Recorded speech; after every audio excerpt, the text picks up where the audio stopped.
America Israel ଏବଂ Iran ମଧ୍ୟରେ ବଢୁଥିବା ତିକ୍ତତା ଏବେ କେବଳ ଯୁଦ୍ଧ କିମ୍ବା ତେଲ ଦର ମଧ୍ୟରେ ସୀମିତ ନାହିଁ। ଏହି ବିବାଦ ଏବେ ଆପଣଙ୍କ ମୋବାଇଲ ଏବଂ କମ୍ପ୍ୟୁଟରରୁ ଇଣ୍ଟରନେଟ୍ ଗାୟବ କରିଦେଇପାରେ। ସମୁଦ୍ର ତଳେ ବିଛାଯାଇଥିବା ଲକ୍ଷ ଲକ୍ଷ କିଲୋମିଟରର କେବୁଲ ଏବେ ବିପଦରେ। ଯଦି ଏହି କେବୁଲ କଟିଯାଏ ତେବେ କେବଳ ଭାରତ ନୁହେଁ, ପୁରା ବିଶ୍ୱରେ ଦେଖାଦେବ ଡିଜିଟାଲ ବ୍ଲାକଆଉଟ୍।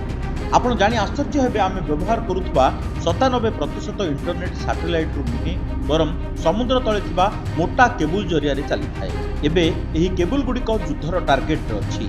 ବିଶେଷ କରି ଷ୍ଟ୍ରେଟ୍ ଅଫ୍ ହର୍ମୁଜ ଦେଇ ଯାଇଥିବା ଗୁରୁତ୍ୱପୂର୍ଣ୍ଣ ଫାଇବର ଅପ୍ଟିକ୍ କେବୁଲ ଉପରେ ଏବେ ସଙ୍କଟର କଳା ବାଦଲ।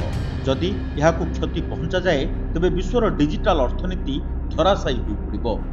ଏବେ ପ୍ରଶ୍ନ ଉଠୁଛି, ଭାରତ ଉପରେ ଏହାର କି ପ୍ରଭାବ ପଡ଼ିବ? ଭାରତର ପ୍ରାୟ 23.48 ଲକ୍ଷ କୋଟି ଟଙ୍କାର ଆଇଟି ଏବଂ ଆଉଟସୋର୍ସିଂ ଶିଳ୍ପ ବିପଦରେ ପଡ଼ିବ।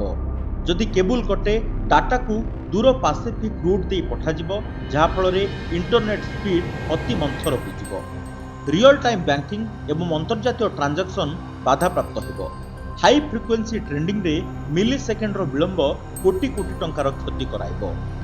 ଏହି ସଙ୍କଟକୁ ଦେଖି ବିଶେଷଜ୍ଞମାନେ ଚେତାବନୀ ଦେଇଛନ୍ତି ଯେ ଏହା କେବଳ ଏକ ଏନର୍ଜି ଚୋକ୍ ପଏଣ୍ଟ ନୁହେଁ, ବରଂ ଏକ ଡିଜିଟାଲ ଚୋକ୍ ପଏଣ୍ଟ ସାଜିବାକୁ ଯାଉଛି।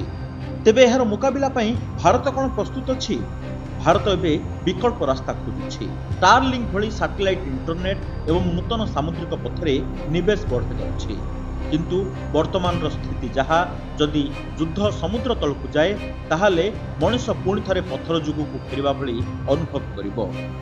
ଡିଜିଟାଲ ଦୁନିଆ ପାଇଁ ଆଗାମୀ କିଛି ଦିନ ଅତ୍ୟନ୍ତ ଗୁରୁତ୍ୱପୂର୍ଣ୍ଣ।